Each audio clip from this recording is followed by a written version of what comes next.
আগের ভিডিওতে আমি তোমাদের মডেল কোশ্চেন পেপার 26-এর 4-এর দাগে যে অঙ্কটা আছে দীর্ঘ উত্তর ভিত্তিক গ্রুপ বি এর সেটা করিয়ে দিয়েছিলাম।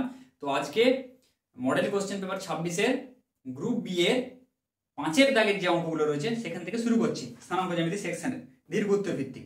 ঠিক আছে, তো দেখো 5-এর দাগের 1-এরটা কি বলেছে, প্রমাণ করো যে 3 1 5 - 5 আর -1 13 বিন্দু তিনটি সমরেখ।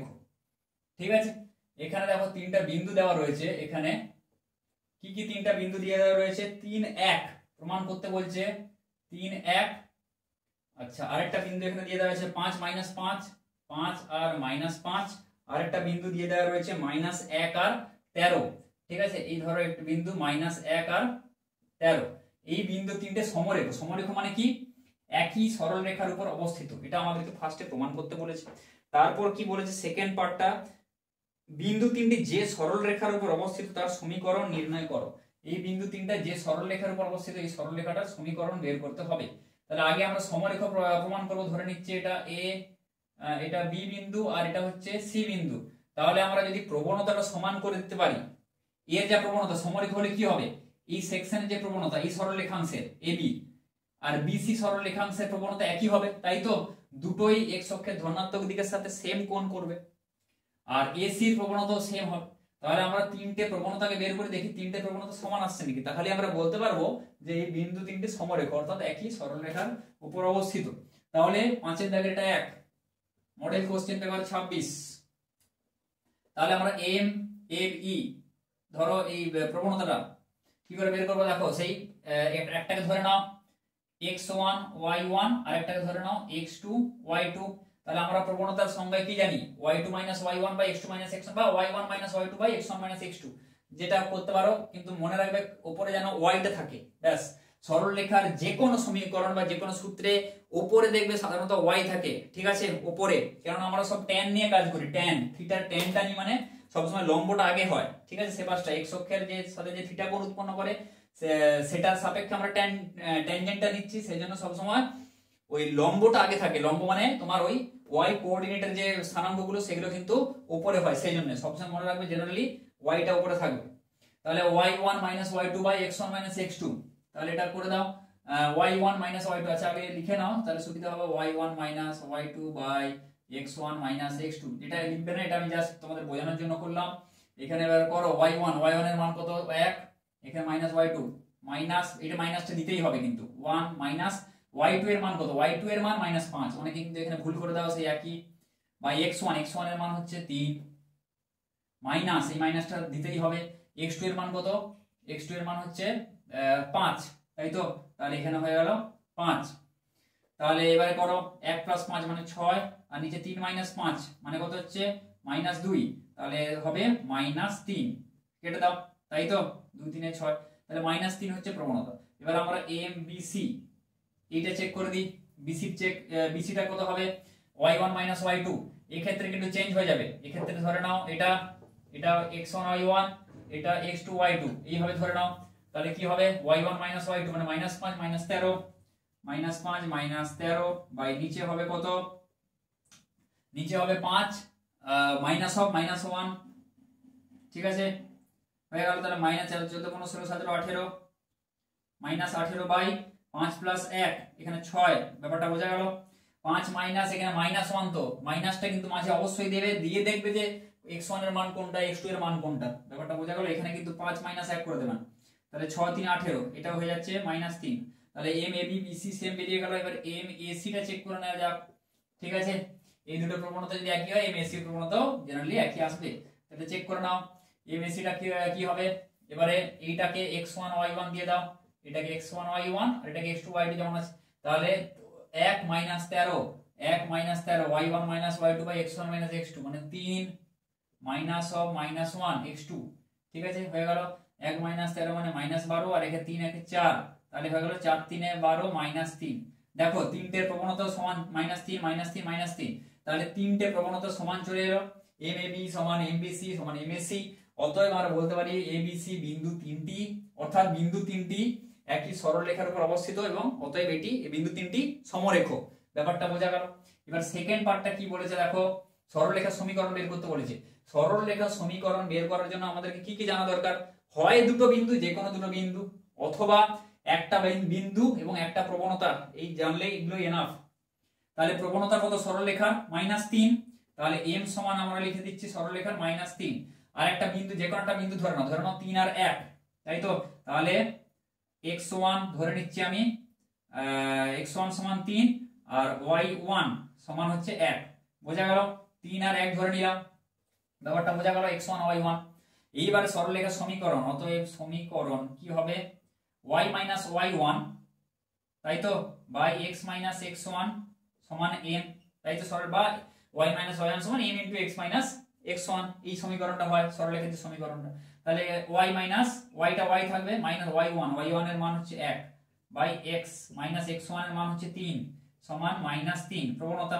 এবার কোণাকুণি গুণ করে দেওয়া যাচ্ছে জিনিসটা। তাহলে y 1 সমান -3x + 9, বা এটাকে এদিকে নিয়ে চলে আসো, -3x + 9 সমান y 1 বা -3x y, তাই তো, সমান -1 -9 মানে -10। বা এবার যদি মাইনাসটা কমন নিয়ে নাও, বোথ সাইডে মাইনাস ক্যান্সেল হয়ে যাবে। তো মাইনাস কমন নিলে কত হবে? এখানে 3x + y, এই পাশে মাইনাস ক্যান্সেল হয়ে যাবে, মাইনাস কমন নিলে। বোঝা গেল? মানে মাইনাসটা কমন নিচ্ছি আমি, ব্র্যাকেট দিলাম, তাই তো? তাহলে এটা প্লাস হয়ে যাবে, আর এখানে মাইনাস থাকবে, সেই মাইনাস আর এই মাইনাস ক্যান্সেল হয়ে যাবে। ব্যাপারটা বোঝা গেল জিনিসটা? তাহলে 3x + y সমান 10, এটাই হবে নির্ণেয় সরলরেখার সমীকরণ। ঠিক আছে? তো ভালো অঙ্ক একটা, এভাবে করবে। এর পরের অঙ্কটা দেখো কি বলা আছে। এর পরের অঙ্কটায় চলে যাওয়া যাক।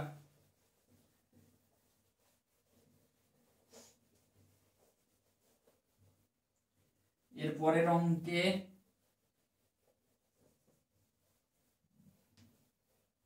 দেখো 5-এর দাগের 2, 5-এর দাগের 2 কি বলেছে? একটি পরাবৃত্তের অনুপ্রস্থ অক্ষের দৈর্ঘ্য 2 sin θ, একটি পরাবৃত্তের অনুপ্রস্থ অক্ষের দৈর্ঘ্য 2 sin θ, অনুপ্রস্থ পরাবৃত্তের অনুপ্রস্থ অক্ষ সমান 2 sin θ দেওয়া আছে। পরাবৃত্তটি 3x² + 4y² সমান 12। তাহলে 3x² + 4y² সমান 12। উপবৃত্তের সমনাভি পরাবৃত্তটির সমীকরণ নির্ণয় করো। ঠিক আছে? একটি পরাবৃত্তের, এটা পরাবৃত্ত, ঠিক আছে, পরাবৃত্তের অনুপ্রস্থ অক্ষ দেওয়া আছে এবং পরাবৃত্তটি এই উপবৃত্ত, ঠিক আছে, এটা উপবৃত্ত, এটা কিন্তু উপবৃত্ত, এই উপবৃত্তের সমনাভি। তাহলে এই পরাবৃত্তের সমীকরণ নির্ণয় করতে বলেছে। তাহলে উপবৃত্তের আকারটা আগে লিখে ফেলি। তাহলে একে কি করব? উপবৃত্ত আকার সেই x² + a² + y² + b² সমান 1 হয়। তাহলে 12 দিয়ে ভাগ করে দেবো, এই পাশে 1 থাকে তো 12 দিয়ে, সেই জন্য এখানে 12 দিয়ে ভাগ করলে 1 আসবে, সেই জন্য পুরো সমীকরণটাকে 12 দিয়ে ভাগ করে দেবো। তাহলে একে 12 দিয়ে ভাগ করলে কত হবে? 3/12 মানে 3 4 12। তাহলে x² / 4 + y² / 3 সমান 1। ব্যাপারটা বোঝা গেল? সবকে 12 দিয়ে ভাগ করে দিলাম বোথ সাইড।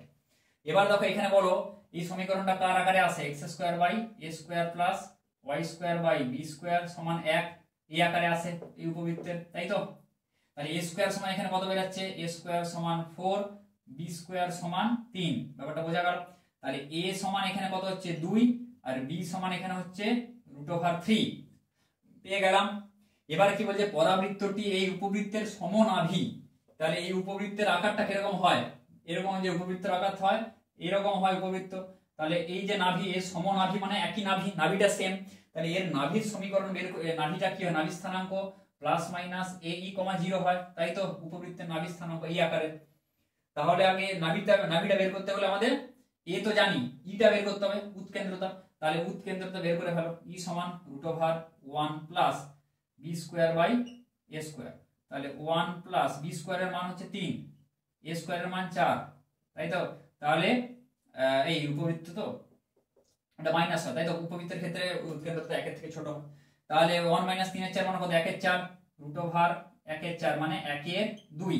তাহলে উৎকেন্দ্রতা আমরা পেয়ে গেলাম 1 এর 2। তাহলে নাভি আমরা কত হবে? নাভিটা বের করে ফেলি।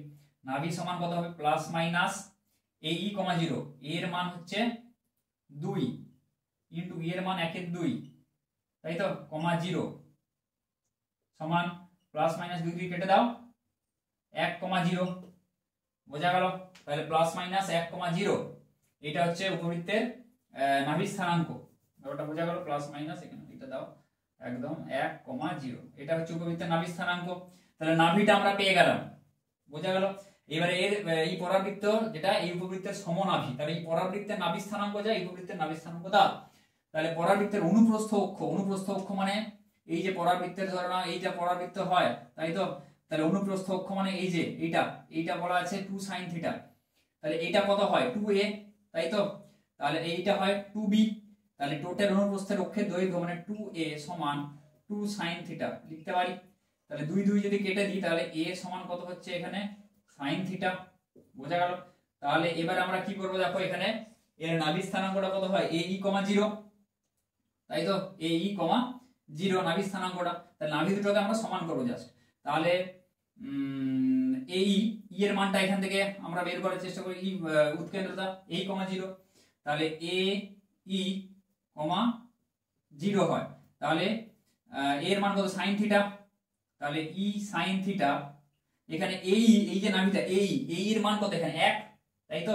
নাভি দুটো যদি সমান হয় এর যে ae এর মান, এখানে ae এর মান কত বেরিয়েছিল এই যে 1 a * e, তাই তো 1।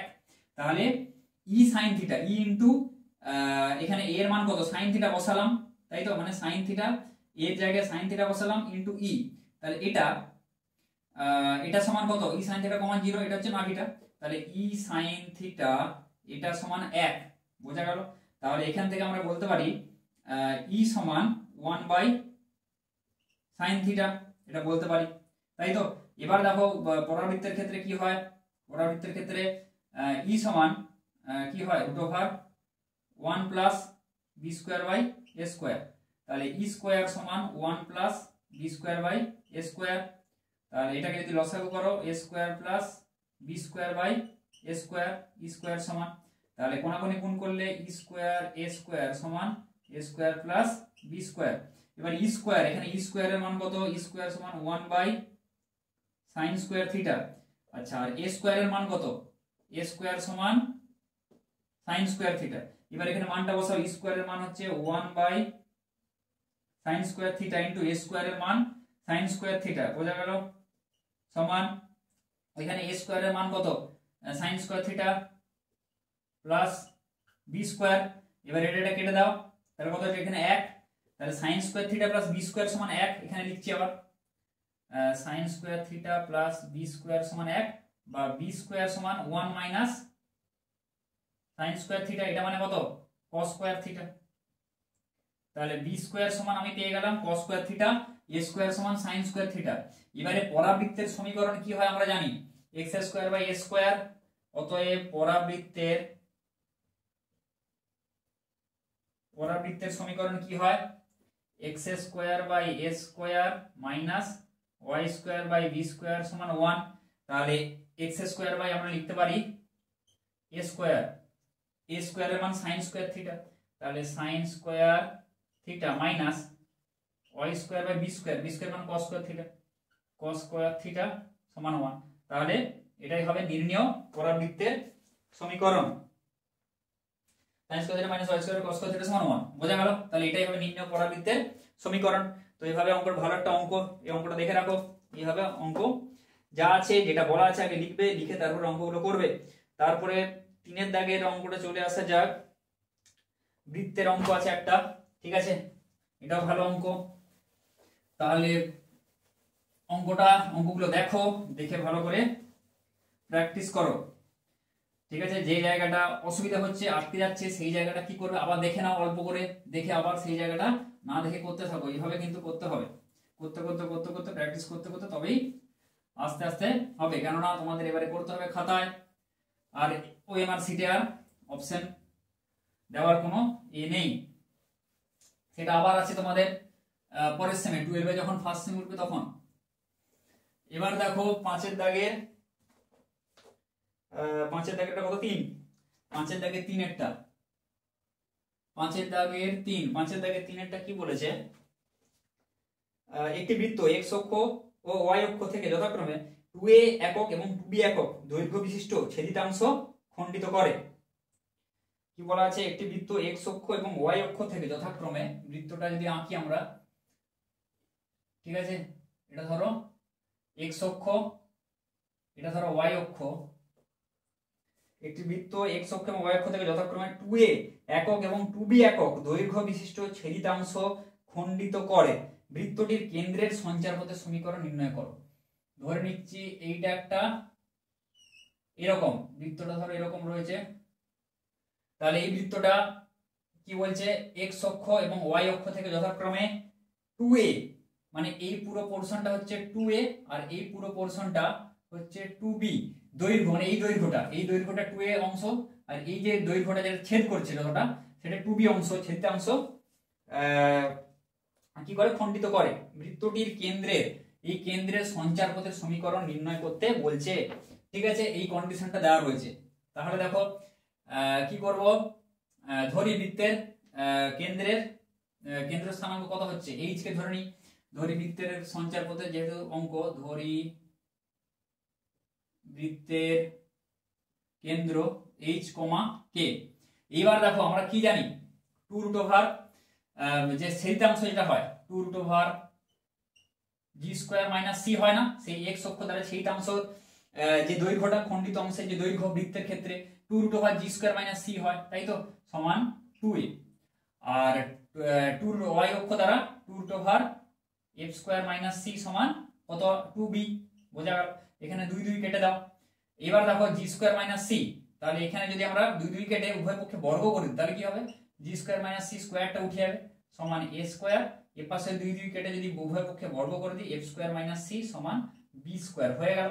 এবার এই gf টা কি হয়, -g - f টা কেন্দ্র হয়, তাই তো, তাহলে এখানে আমরা কেন্দ্র ধরেছি h, তাই তো, তাহলে এখানে h হচ্ছে, যদি আমরা এখানে লিখি সমীকরণটা, g² - c সমান হচ্ছে a² আর f² - c সমান হচ্ছে b²। ব্যাপারটা বোঝা গেল। তাহলে এখানে h কি, h সমান এখানে কি -g কেন্দ্রটা, আর k সমান হচ্ছে কত, -f, কেননা বৃত্তের কেন্দ্র কি হয়, -g - f। এবার দেখো তাহলে g এর মান কত হবে, তাহলে -h সমান g আর -k সমান f। তাহলে এখানে g এর জায়গায় কত বসাবো, -h, তাহলে -h এর হোল স্কয়ার - c সমান a², আর f এর জায়গায় এখানে বসাবো -k এর হোল স্কয়ার - c সমান b²। বোঝা গেল। এবার এটা এখানে যদি নিয়ে আসি, দেখো h² মাইনাসটা উঠে যাবে, -c সমান a², আর এটা হচ্ছে k² - c সমান b² হয়ে। এবার এখান থেকে c এর মানটা কত পাবো, k² - b² সমান c, এটা পেলাম। এই মানটা, এই যে c এর মানটা যদি আমি k² - b² যেটা, সেটা এখানে বসাবো এই সমীকরণ, তাহলে বসালে কত হবে, h² - c এর মান কত, k² - b², k² - b² সমান a²। তাহলে h² - k² প্লাস b² সমান a² বা h² - k² সমান a² - b²। এবার কি করতে হচ্ছে, যে সঞ্চারপথের সমীকরণ, এটা ধরে নিয়েছি কত, h, k। এবারে h কে জায়গায়, h এর জায়গায় x আর k এর জায়গায় y যদি বসিয়ে দিই আমরা, x² - y² সমান a² - b²। তাহলে এই যে সমীকরণটা আমরা পেলাম, এটাই হবে নির্ণেয় কি হচ্ছে, এই বৃত্তটার কেন্দ্রের সঞ্চারপথের সমীকরণ। কত হচ্ছে, x² - y² সমান a² - b²। তাহলে এটাই হবে নির্ণেয় বৃত্তের কেন্দ্রের সঞ্চারপথের সমীকরণ। ঠিক আছে, ভালো অঙ্ক, মজাদার অঙ্ক, তাহলে ভালোভাবে করবে। এবার দেখো পরের অঙ্কে চলে যাওয়া যাক। নেক্সট তোমাদের স্থানাঙ্ক, প্রত্যেকটা সেকশনে 4টা করে অঙ্ক থাকবে, তাই 4 আর 5-এ 4টা অঙ্ক থাকবে, যে কোনো 3টে তোমাদেরকে এখানে করতে হবে, যে কোনো 3টে নয়, এখানে তোমাদের 1 2 তো মাস্ট, এখানে 1 2 এটা মাস্ট, 3 এর একটা অথবা আছে, তাহলে 1 2 করতে হবে, 3ও করতে হবে, 3-এর দুটো দেওয়া আছে, এই যে যেটা করলাম এইটা করতে পারো, নাহলে অথবা যেটা আছে সেটা করতে হবে। অথবা দেখে কি বলেছে দেখো, y² সমান 16x অধিবৃত্তের অন্তর্লিখিত সমবাহু ত্রিভুজের একটি শীর্ষ অধিবৃত্তটির শীর্ষবিন্দুতে অবস্থান করলে ত্রিভুজটির বাহুর দৈর্ঘ্য নির্ণয় করো। তাহলে কি বলছে, y² সমান 16x, এটা হচ্ছে 3-এর দাগের অর, y² সমান 16x, এই ধরো একটা অধিবৃত্ত দেওয়া আছে, ঠিক আছে, কি বলছে ওয়াই স্কোয়ার সমান 16x। এই অধিবৃত্তের অন্তর্লিখিত একটা সমবাহু ত্রিভুজ আছে, যার একটা শীর্ষ, যার একটা কি বলেছে, যার একটা ত্রিভুজের একটি শীর্ষ অধিবৃত্তের শীর্ষবিন্দুতে, ত্রিভুজের একটা শীর্ষ, ধরো সমবাহু ত্রিভুজ আছে, তার একটা শীর্ষ, যে কোনো একটা শীর্ষ এই অধিবৃত্তের শীর্ষ কোণটা এখানে এই শীর্ষবিন্দুতে অবস্থিত হলে তার সমবাহু ত্রিভুজের একটি বাহুর দৈর্ঘ্য নির্ণয় করতে বলেছে। তাহলে সমবাহু ত্রিভুজটা যদি আমি আঁকি এখানে, ধরো একটা শীর্ষ কিন্তু এখানে থাকবে, তাহলে ধরো এরকম হবে, ধরো আমি বলছি জিনিসটা এই, তাই তো, এটা এই হবে, ঠিক আছে। ধরো তাহলে একটা শীর্ষ কত, এই অধিবৃত্তের এই আকারে অধিবৃত্তের শীর্ষবিন্দু কত হয় 0,0। তাহলে এখানে ধরে নিচ্ছি তাহলে অধিবৃত্তের একটি বিন্দু আরেকটি সমবাহু ত্রিভুজে, অন্তর্লিখিত সমবাহু ত্রিভুজের একটি প্রান্তের স্থানাঙ্ক এটি স্কয়ার কমা 280, আর এইটা কত হবে এটি স্কয়ার কমা -280। বোঝা গেল জিনিসটা, এটা হয়, ঠিক আছে।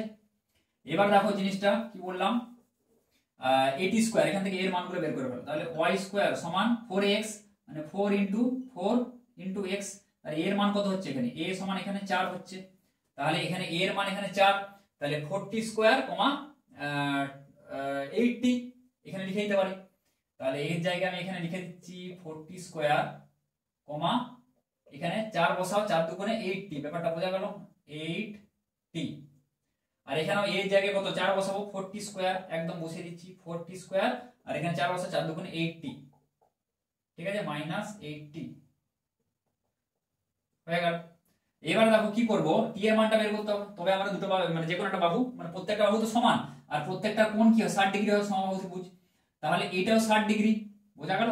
এইটা যদি 60 ডিগ্রি হয়, এটা তো প্রতিসম, এপাশেও যা আছে যেরকম এপাশেও সেম মেজারমেন্ট, তাহলে এটা 30 এটা 30, তাই তো, তাহলে এটা হচ্ছে 30 ডিগ্রি, ব্যাপারটা বোঝা গেল এটা। তাহলে দেখো এটা কি করি, tan 30 যদি আমরা নিয়ে নিই এখানে, tan 30 ডিগ্রি সমান কি হচ্ছে, এই ত্রিভুজটার ক্ষেত্রে হবে এইটা এইটা এইটা, এটা লম্ব বাই ভূমি, তাহলে লম্ব যেটা হচ্ছে, লম্বটা কত হচ্ছে দেখো, এখান থেকে এতটা স্থানাঙ্কটা কত হচ্ছে 40 স্কয়ার, এটা 40 স্কয়ার, আর এইটা কত হচ্ছে 80, তাই তো, তাহলে এইটা 40 স্কয়ার আমি এখানে লিখে দিচ্ছি সুবিধার জন্য, আর এইটা হচ্ছে 80, এখান থেকে এতটা স্থানাঙ্কগুলো পেয়ে গেছি আমরা। তাহলে আমরা কি করতে পারি, লম্ব বাই ভূমি, তাহলে 80/40 স্কয়ার, বোঝা গেল।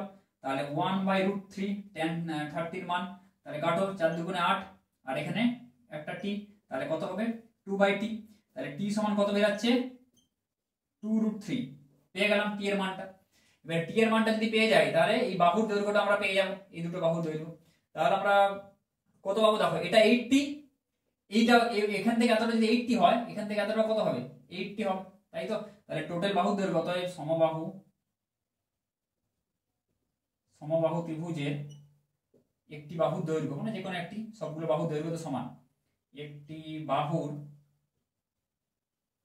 দৈর্ঘ্য সমান কত হবে 80 + 80 16t, তাই তো, তাহলে 16 × t এর মান কত 2√3, তাহলে 16 দুগুণে 32, সমবাহু ত্রিভুজ বলেছে কিন্তু, তাই তো, সেই জন্য কিন্তু ছবিটা এরকম হবে, 16 দুগুণে 32√3 বাহুর দৈর্ঘ্য বলেছে, তাহলে এটা কিন্তু একক তোমাদের লিখতে হবে, তাহলে 32√3 একক, বোঝা গেল।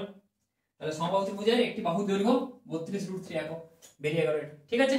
তো তাহলে কি করলাম, ধরি, এগুলো কিন্তু তোমরা লিখবে, আমি কিন্তু লিখছি না, ধরি অধিবৃত্তের সমবাহু ত্রিভুজের অপর দুটি শীর্ষবিন্দু যথাক্রমে এটি স্কয়ার 280 এবং এটি স্কয়ার -280, ছবিটা আঁকবে, নিয়ে তারপরে লিখবে অতএব এটি স্কয়ার 280 এর জায়গায় বসে 40 স্কয়ার 80 এবং 40 স্কয়ার -80, এটা জাস্ট লিখে দেবে খালি, আর কিছু লেখা দরকার নেই এখানে, তারপরে এখানে ধরে এখানে করবে, বোঝা গেল।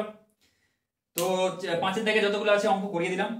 তো নেক্সট পরের দিন যে বাকি যে কোশ্চেনগুলো রয়েছে সেগুলো করাবো, এবং এরপরে আমি আস্তে আস্তে যেটা বললাম আগের ভিডিওতে বলেছি যে এরপর 25, 24, 23 এভাবে যে দীর্ঘ উত্তর ভিত্তিক যে কোশ্চেনগুলো রয়েছে সেই মডেল কোশ্চেনগুলোতে সেগুলো আমি সলভ করার চেষ্টা করবো, যতটা পারে আমি সলভ আমি করে দেবো। তো দেখতে থাকো, ভিডিওটি ভালো লাগলে লাইক করো, বন্ধুদের সাথে বেশি বেশি করে শেয়ার করো, আর অঙ্কগুলো দেখো এবং ভালো করে প্র্যাকটিস করতে থাকো।